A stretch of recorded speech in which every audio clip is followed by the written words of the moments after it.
حرمین و شریفین کی جو حفاظت ہے وہ سعودی عرب کی قومی سلامتی کے ساتھ جڑی ہے. اینی تھریٹ ٹو سعودی عرب یہ ہمارے لیے بھی خطرہ ہے. اور اسی طرح جس طرح ہمیں سعودی عرب کی سیکیورٹی اور سلامتی عزیز ہے, اسی طرح سعودی عرب کو بھی پاکستان کی سلامتی اور پاکستان کی سلامتی عزیز ہے.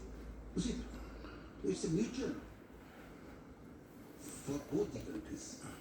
اس کی کیا مینیفیسٹیشن ہوتی ہے that are not the part of the agreement, that are not to be disclosed. باقی یہ آپ کو کلیئر ہونا چاہیے کہ ہمیں بڑا واضح ہے کیا کہتے ہیں اوفو بالعہد, تو ہم عہد جو حکم ہے اللہ کا کہ اپنا عہد پورا کرو, کیونکہ آپ کو اپنے عہد کے بارے میں سوال کیا جائے گا, تو ہم اپنا عہد پورا کرنے والے لوگ اینڈ وی ول فالو جو ہم نے پرومس کیا ہوتا ہے.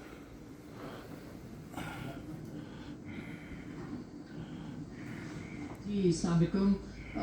میرے دو بہت مختصر تو اب ہے اور پاکستان نے اپنا نام بھی اس پہ کمایا ہے, لیکن اب فیوچر کی جو ہم بات کرتے ہیں اس میں جی کافی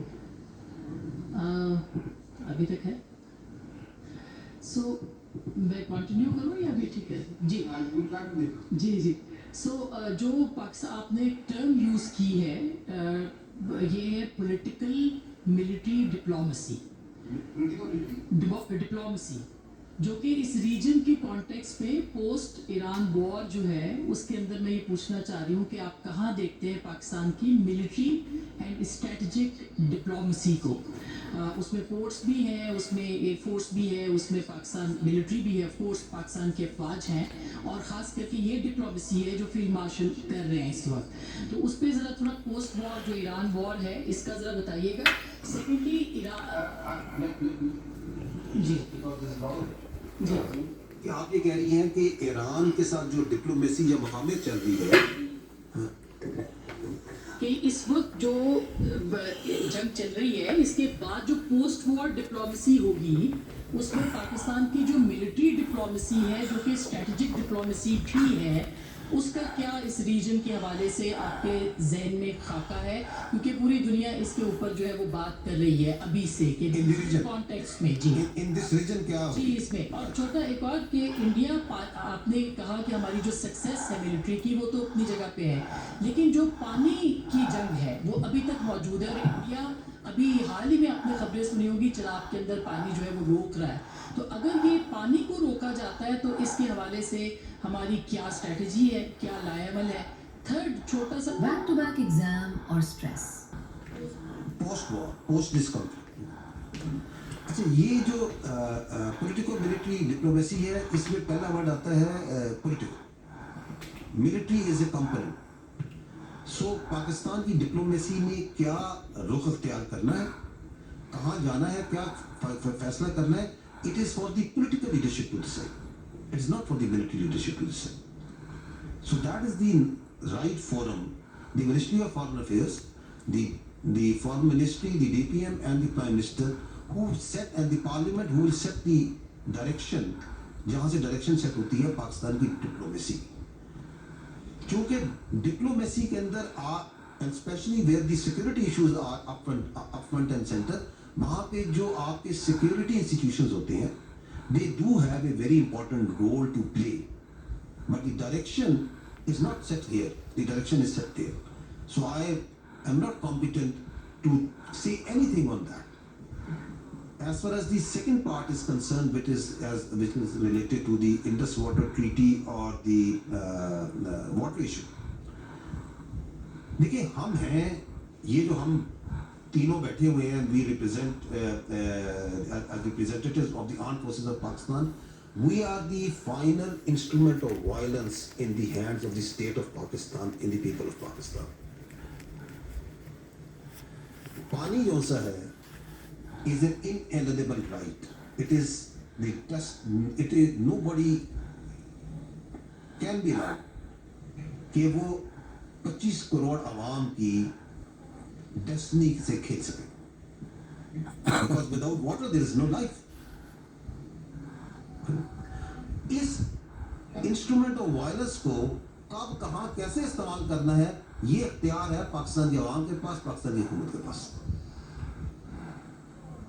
ہم آپ کو یہ بتا سکتے ہیں کہ if anybody wants and will and can and thinks کہ وہ اسٹیٹس کو چینج کر سکتا ہے تو it is for us a matter of minutes to revert back to the status quo. بالکل کوئی اس میں شک نہیں ہونا چاہیے.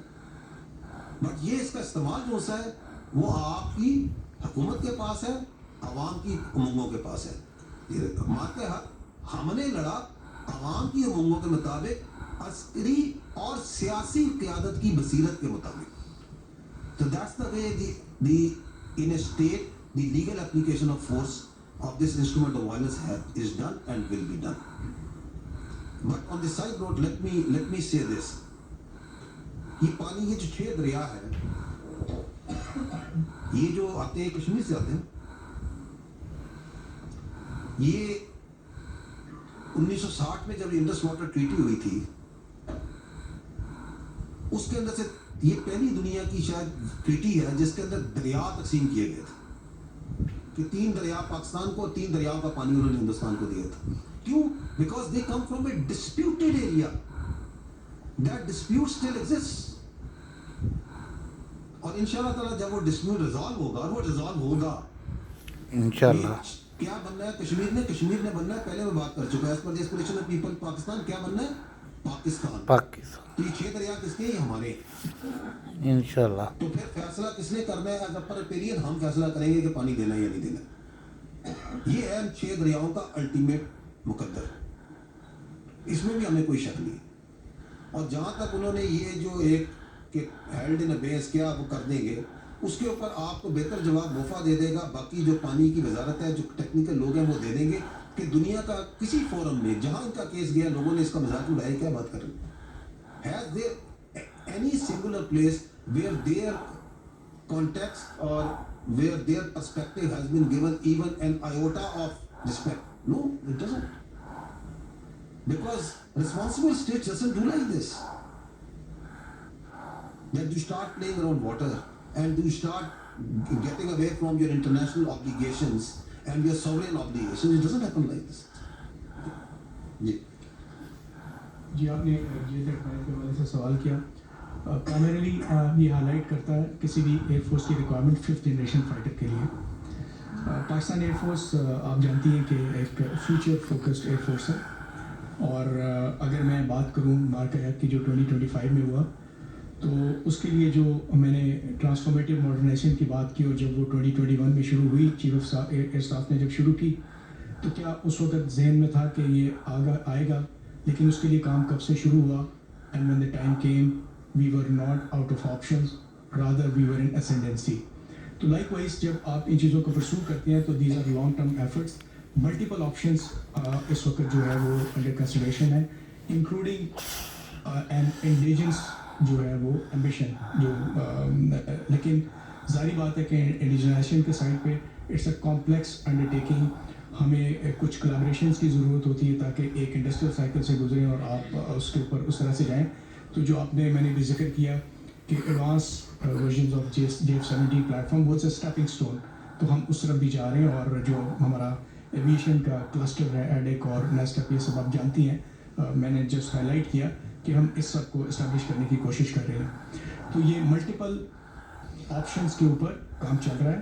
بٹ آبویسلی اس کا اسٹرانگ لنک ہے کہ کب وہ ریکوائرمنٹ آتی ہے, اس ریکوائرمنٹ کو انسائٹ رکھ کے ان کے اوپر کام ہو رہا ہے.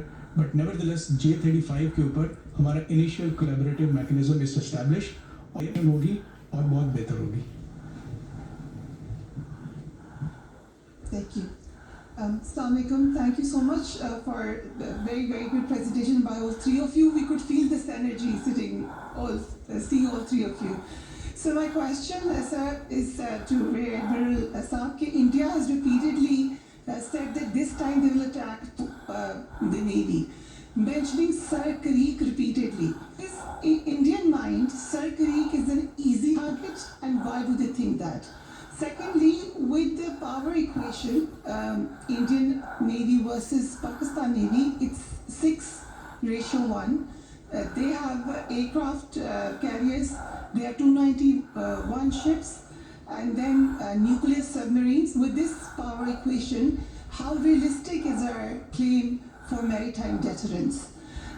That's for you. And so for you, my question is that even in the international newspapers and international analysts are now saying that Pakistan could have taken down more planes than they did.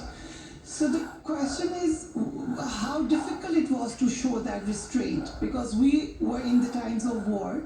And what does it say about Pakistan being a very responsible state? And General Sharif, one question to you, that can we now safely say that Sindoor 2 is, we are fighting Operation Ghazbul Haq against Sindoor 2? صاحب وہ کیا بنا رہا تھا کہہ کے آیا تو جڑا یہ تھلے پانی پہ ہوں گیا کہنا بلا ہوں گا میں پھر لوں Thank you very much. چلو بس It's a very pertinent question, and I did confess that they have, of course, more numbers. But we have to understand Jandiala. about the employment and how the wars are fought out at sea. It's not mere numbers that counts. Actually, it's how you deploy them and what kind of force balance you have. آپ کے پاس اس میں ہر قسم کی ایک fine balance ہونا چاہیے کسی force کے لیے بھی. اب میں آپ کو ان کے پوائنٹ آف ویو سے تھوڑا سا ایکسپلین کرتا ہوں. جب ہم کہتے ہیں کہ ان کے نمبر زیادہ ہیں تو ہم نے یہ بھی دیکھنا ہے کہ ان کی جو اپنی ذمہ داریاں ہیں وہ کتنی ہیں, ان کی اپنی ولنریبلٹیز کتنی ہیں, کتنا بڑا کوسٹ ہے اور اس کے اوپر کیا کچھ ہے جس کو انہوں نے ڈیفینڈ کرنا ہے. سو جب ولنریبلٹیز بڑھتی ہیں تو آپ کی دوسری سائڈ کو اتنا ہی اچھا موقع ملتا ہے کہ ان کو ایکسپلائٹ کرنے کے لیے وہ رائٹ مکس آف کیپیبلٹی کو ڈیولپ کر سکیں. سو دس از ویئر وی آر. جیسے مارشل طارق غازی نے بھی کہا تھا کہ چھوٹی فوج کے لیے ضروری ہے کہ وہ سلیکٹو اور جس ایفیکٹس کے لیے کام کرنا چاہتی ہے ان ایفیکٹس کی جو ٹیکنالوجیز ہیں اور رائٹ مکسچر جو ہے اس کو پرسو کریں.